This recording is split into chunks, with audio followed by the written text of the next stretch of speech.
First, tell us who are you? I'm Eyal Sivan. I'm a filmmaker, documentary filmmaker. I'm professor of film studies in the University of East London. Okay.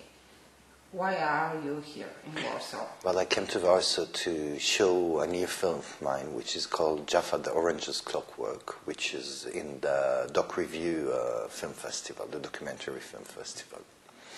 And it happened to be that I fell in the middle of the campaign of the 1%, which is surprising.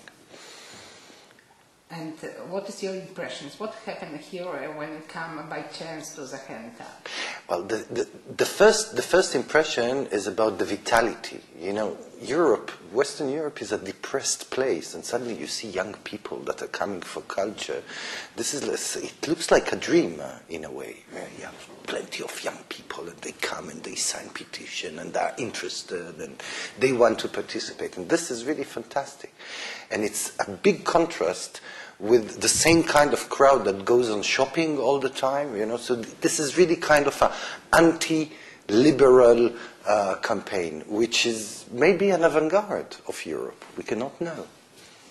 It's funny because in the same time in the Palace of Culture, in the festival, you could see a movie about such a movement in the world, means anti-liberal, anti-neoliberal, anti-colonialism, anti-neocolonialism. Yeah, but the big problem between the documentary cinema and society today, the documentary cinema is put on the screens, in palaces, in festivals, and it's not anymore linked to the people. The history of documentary cinema is a cinema that comes with the people. It's a cinema that it's part of the revolution. It's a cinema that it's part of the movement. And now there is a kind of ghettoization of the documentary. You know, it's nice to go to see films about suffering people. It's nice to go to see films about colonialism. It's important to go to see film about environment. But I think that it's dangerous because in the same time there is a separation between the filmmakers, the festival, the sponsors. Look, this festival is sponsored by a bank, which is quite bizarre, right? The documentary cinema is sponsored by a bank. And I think that a counter-movement, a grassroots movement, a movement of people, it's in a way much more important than the cinema, the documentary cinema. Because the real documentary cinema is the cinema of the people. I mean, the people are the documentary. I mean, what we are doing as documentaries, we just go and we film what exists. We don't build the existence. And more we have the impression of a depolitization of the documentary. So there is a need of repolitization of that. And the repolitization of that goes in a permanent kind of return to a struggle with power. Government power, financial power, multinational power. And this we have to remind. We have to reteach that documentary cinema, that all those festivals, it's not kind of just I'm going, seeing my film and going back. This is part of a political education, which is missing and which is dangerous, of course, for power. And the culture? What is culture for?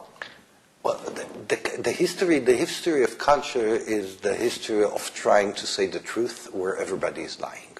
This is why it's important to fight today to culture. But in a moment that the idea is to privatize everything, to transform, to say, okay, how much costs this painting? How much costs this sound? How much costs this film? The return is to say not how much it costs, but what it's worth, which is not the same thing. What is the value? And value, it's not just about money. The value, it's about its social value, its importance value, and especially to give the possibility to creators to exist. The existence of creators in a society is dangerous in the same time. But this is the danger. This is the guarantee of a society that it's a living society. And a society that doesn't invest in its culture or that privatizes its culture, it's a society that is dying.